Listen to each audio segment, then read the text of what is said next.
This is a real quick video about how to use audio files that your students send you from SmartMusic and put them into something like Logic, GarageBand, or Audacity to start your virtual band or choir concert. Okay, we're going to start this from our SmartMusic home dashboard. I'm pulling from this class, so choose the class you're pulling from. You're going to want to go to your gradebook or your assignments tab to see what it is that they have turned in so far. Don't judge my kids, they are in the process of turning things in. Okay, so once we are here looking at this dashboard, I'm going to be pulling, it depends on how you break up your music, right? You can assign an entire song, you can assign pieces of a song. My students have told me that it's easier for them if they just do pieces of the song instead. So I have assigned it like major numbers to them, which makes it look like a lot of assignments in here. But they told me that when they're recording, it's easier for them to take it in small bites. So whatever makes them turn things in, I'm here for.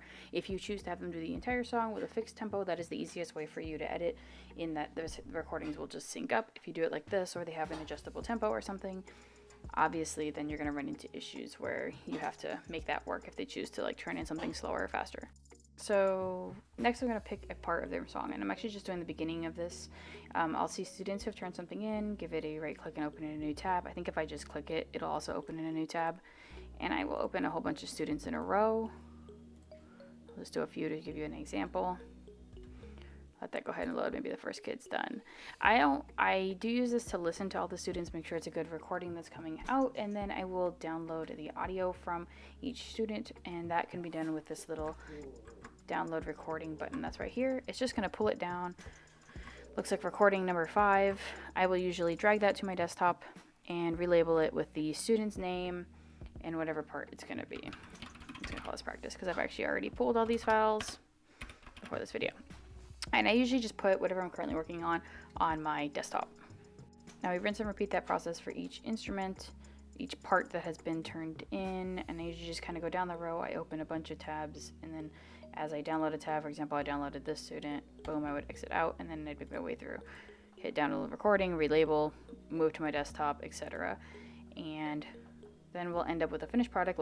So this area of my desktop up here, and I know my camera's blocking some of my bottom people, but this is literally my students kind of in rows, both by student name and or by instrument type. And then I have some parts. These ones I just wrote by parts. So I have trombone 1, trombone 2, baritone, tuba.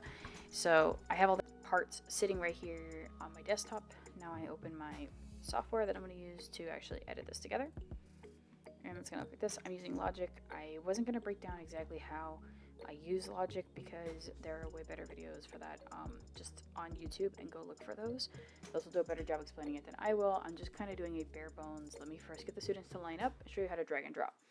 So to get into this program, this is already my cleaned up version. However, I literally will show you. I dragged in a file. Let me grab maybe like this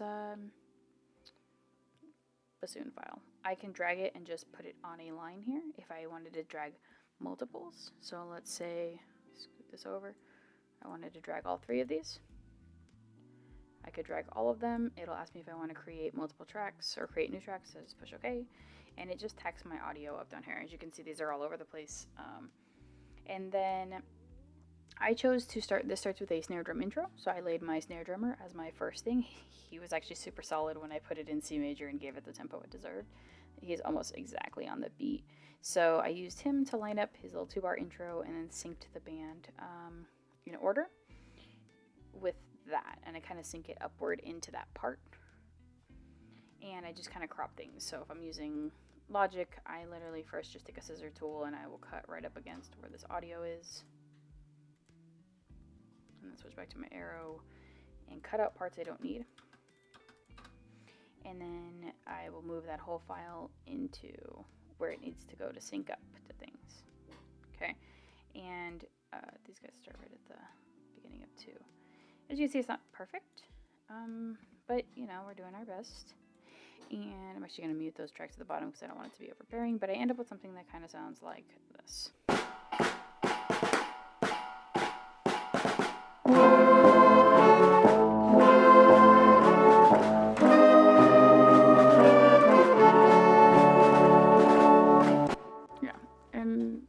Honestly, I'm pretty happy with that because, other middle school students are doing their best. They're recording from budget Chromebooks at home and just sending me audio and SmartMusic.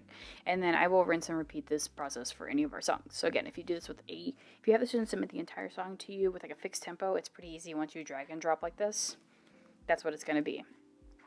What I'm actually doing is, because the kids are turning it in small pieces, this is measures like 1 through 7. I'm going to export this file, and then I'm going to do 8 to 25 and export that, and then I'm going to do the next portion, export that, and then I'll push all those pieces together as a track instead, so it's like I'm editing in little snippets instead. And then that way, I found that worked better for my students, because what a lot of them told me was, I'll start a recording at measure 1 Miss G, and then somewhere around measure 27 I'll mess up, and then I just rage quit and slam my Chromebook closed, and I don't ever turn it in. And they said, if I take it in small parts, will that help? And they said, yeah. And I was like, okay, cool. And it's more work for me to edit, but also it's nice because I get to kind of fine tune this as we go along. So hopefully that helps. If you have questions, put them in the comments below. I'll do my best to help you out.